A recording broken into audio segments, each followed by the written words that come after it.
welcome to my channel, Brittany Mode. Today's video is all about how I achieved this style right here from an old synthetic wig that I had since last February. And I did do a video on that wig. It's actually my first YouTube video, so I will leave the link for it so you can check that out. But anyway, this hair here, the way I did it was pretty much exactly how I pictured it to be. I just had a vision of what I wanted to do with my hair, and then I thought about this wig that I had, and then I thought about how I wanted to style it. So I did put it in a ponytail, but I'll take it down for you so you can see what it looks like.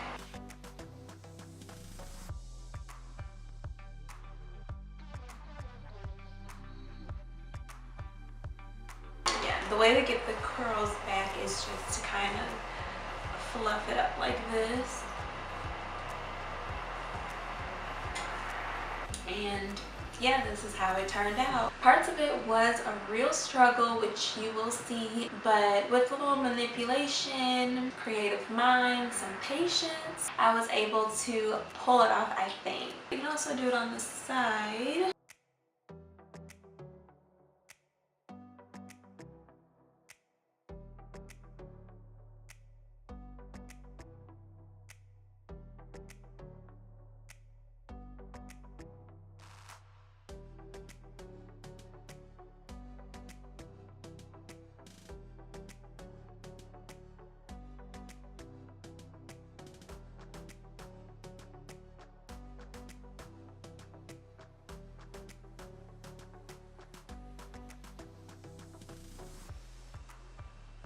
So that's how I do the ponytail. So yeah, if you want to see how I got this look from my old synthetic wig, then keep on watching. So I'm starting with putting all this raggedy hair in a ponytail so I can prep it for cutting it, because I do not want to detangle all of this if I don't have to. And I'm pulling the ponytail down, or the ponytail holder down, to about where I want the hair to end. I want it to be like a shoulder length bob, but you want to make sure you cut longer than where you want it, because once it's cut, you can't go back. I wish I had larger scissors to do this because this hair is so thick and hard to cut. I just end up dividing the ponytail into sections and cutting each one individually like this, into about 3 or 4 sections.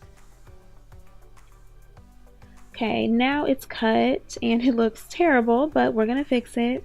I'm gonna detangle first to make it easier to see how long I want the hair to be before I actually cut it. And I'm gonna take out a small section like this. I got a new wig brush, y'all. So this is the easy part. I'm gonna just brush it all out until I can brush right through it. Oh, and also if there's any scraggly ends hanging, I just cut straight across to even the sections out. Okay, now I'm gonna super fast forward through all this because you get the gist.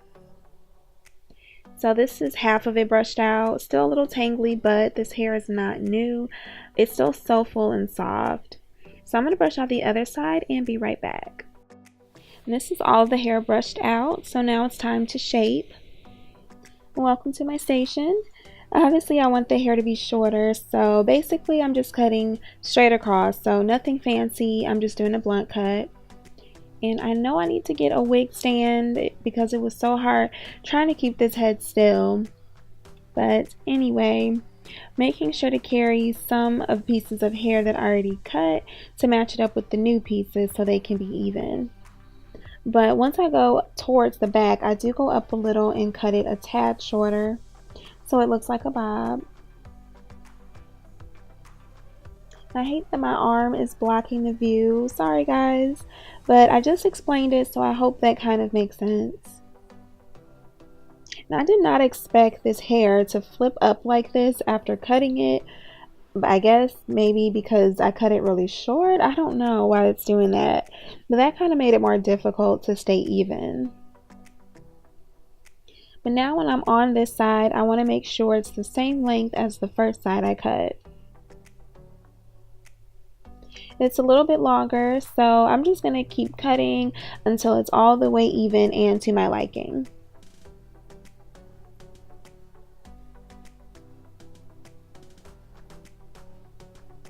Okay, now I'm just snipping off the loose ends that are longer all the way around.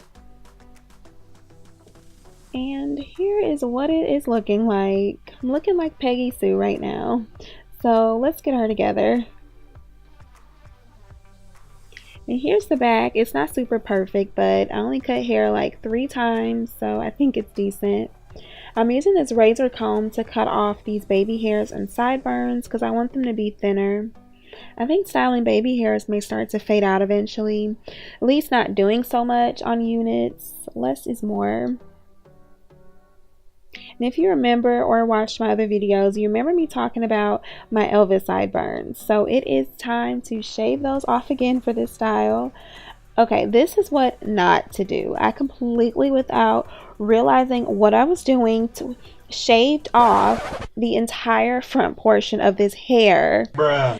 So now it looks like it got chopped off. I just felt so hopeless and just wanted to stop at this point, but we're going to push through and see this till the end. I'm going to go ahead and flat iron each section of this hair. I want bumped ends, so that's what I'm doing here to take out the Peggy flips. I do have the flat iron set high to 390 degrees. The next day I did some research though, because it wasn't curling how I wanted it to. I learned that you need to have your iron set on a low setting, and once I did that, I was able to put a curl in it. But back to this bald spot, let me tell you how I fixed that. So I got up the next morning at like 6 a.m. I took a tweezer and just plucked out all the little short pieces that were shaved off. Then I was like, okay, maybe I should just do the whole hairline. So I just went ahead and restructured the entire hairline, plucking out a decent amount of hair all around, making sure I took out enough hair on the other side on the front to even that up with the patch that I just made. And it sort of worked out because natural hairlines don't go straight across anyway, so that's how I quote unquote covered it up. So yeah, back to this. I just finished flat ironing. Now I'm going to comb it all the tangles.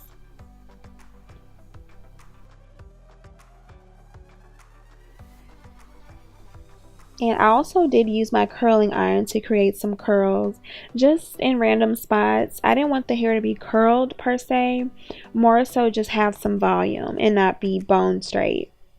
You don't need to do all this. I was just trying to figure out what was working best, but either or was fine. You could either use the flat iron or the curling iron.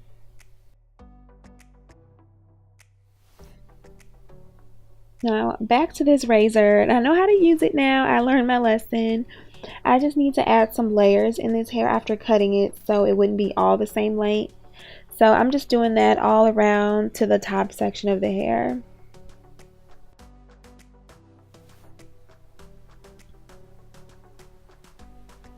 Now it's time to secure her down.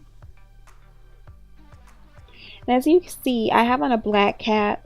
The next day when I put this wig back on, I did switch it out to a light tan one, and I actually pushed it back behind the part of the wig because you could see the band of the wig cap through the lace. I do want to try the bald cap method, so maybe next time I'll do that. Now let me tell y'all about this Got To Be Glue freezing spray. If you don't have it, you need to get you some.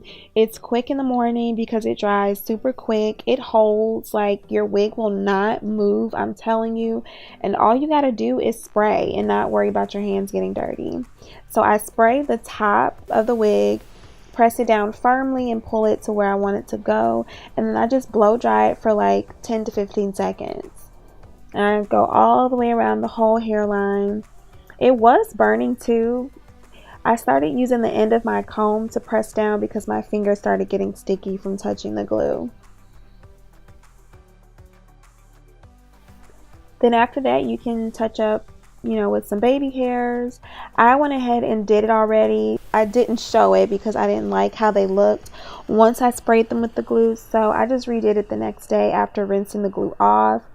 And I used the Got To Be Glue gel instead since it was easier to maneuver the hairs. The spray just made them so stiff and I could hardly move them, and they were hard.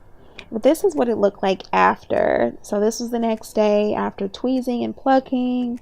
I did the baby hairs. I don't know if you could really tell before about my little bald spot, but I was conscious about it, so that's why I just end up plucking the hair out. But yeah, this is it. I thank you all for watching. Before you go, if you haven't, make sure to subscribe and like my videos so I can grow my channel and continue making more content. And I'll see you in the next one. Bye.